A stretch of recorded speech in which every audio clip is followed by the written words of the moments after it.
Look at the kid everyone calls perfect. They are obedient, polite, and always neat. They never throw tantrums at the grocery store, never get muddy in the park, and go to every single after-school activity without complaining.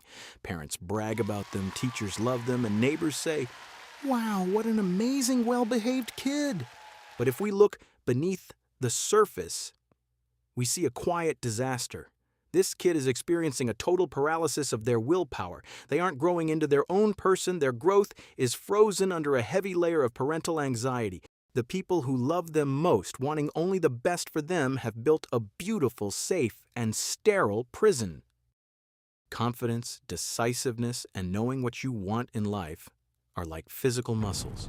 And just like any muscle, your child's willpower only grows when it faces resistance and struggles a little bit. When a child faces a small challenge, like struggling to tie their shoes, building a Lego set, or trying to climb a high frame at the playground, their brain is working hard. They make a mistake, they get frustrated, they try again, and they figure it out. This exact struggle is how they learn to be independent. But this is where the overprotective parent jumps in. They hate seeing their child struggle, or maybe they are just in a rush. A big loving hand reaches into the frame, grabs the toy, or ties the laces, saying, "Let me do it, honey, it's faster this way." The parent walks away feeling good. They helped. They saved their precious baby from stress. But in the child's brain, something goes wrong. The brain writes a toxic rule. "You can't do it, your efforts don't matter, you are too weak and clumsy for this world. Give up and wait for someone bigger to save you." If a parent does everything for them day after day, choosing their clothes, packing their bags, resolving their conflicts, that willpower muscle simply wastes away. It doesn't need to grow because the parents have removed every single obstacle. Overprotection is sneaky because it never looks like control. It always looks like pure, deep love. In real life, it usually takes one of three forms. The helicopter, the bodyguard. The parent treats the child like an expensive glass vase. Every little breeze, a scraped knee, or a mean look from another kid feels like an emergency. The child is wrapped in bubble wrap and hears an unspoken message. "The world is a terrifying place, and you are too fragile for it." The architect, the manager. This parent has already planned out the child's life until they are 30. They decide what the kid should like, what they should feel, and who they should hang out with. The child's own personality is wiped out and replaced by the parent's dreams. The maid, the domestic server. The parent who turns themselves into a personal servant. They pack a 12-year-old school bag, clean their room, fight their battles at school, and do everything so the child never has to lift a finger. Beneath all these styles lies the exact same problem, taking over someone else's life. The parent takes away the child's right to think, work, and learn for themselves. Whose problem are we actually fixing? Let's be totally honest. When we run over to fix something for our kid, whose problem are we solving in that exact second? The kids? No. We are solving our own anxiety. As parents, we hate seeing our kids cry, get angry when they fail, or just take too long to do something.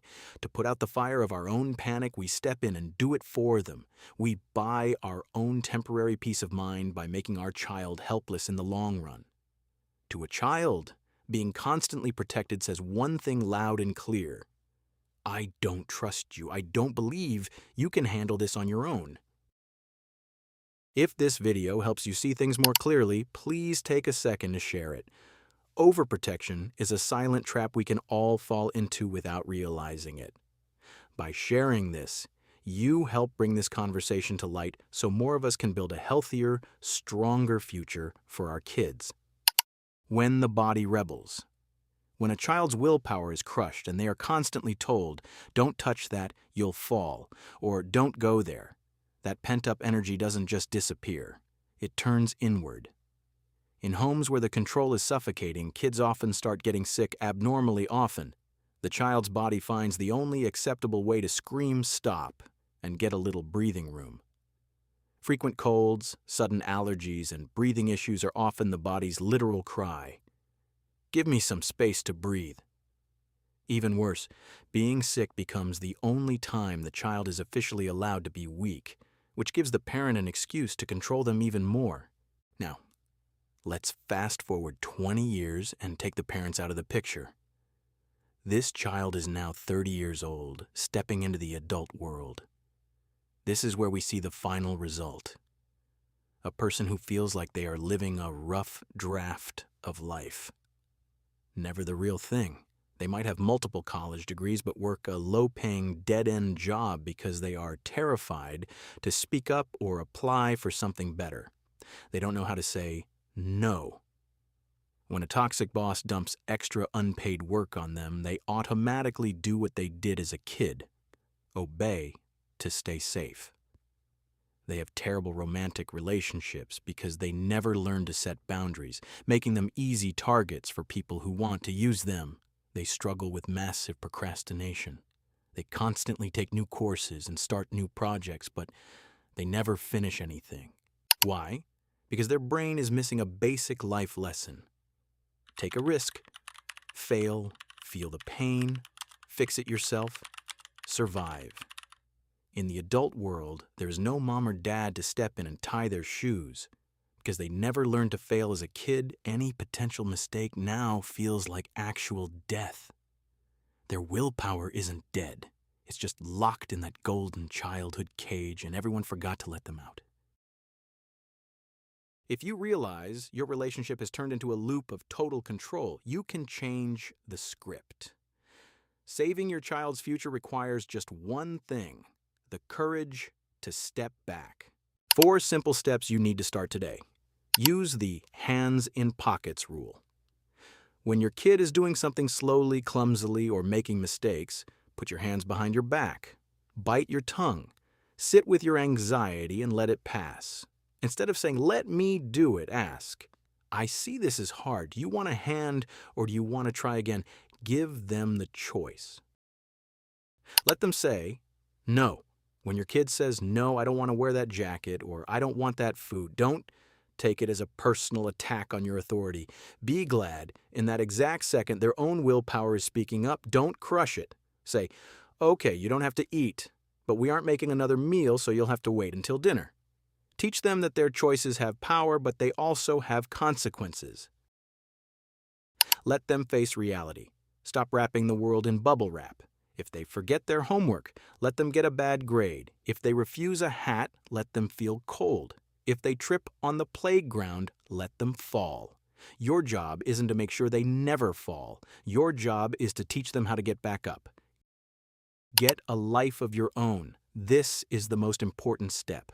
Overprotection happens when a parent has no hobbies, no career goals, or no personal life, turning their child into their only project. Turn the spotlight back on yourself. Focus on your own life, your own job, or your own therapy.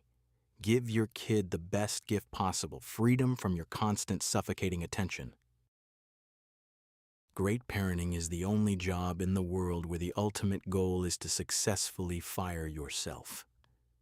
We aren't raising children to keep them hiding behind our backs forever in a safe, sterile house. We raise them so that one day they can look at the world confidently, bravely, and completely without us. Give your child an umbrella, let go of their hand, and let them learn how to walk through the puddles of life on their own. That is how you break the loop.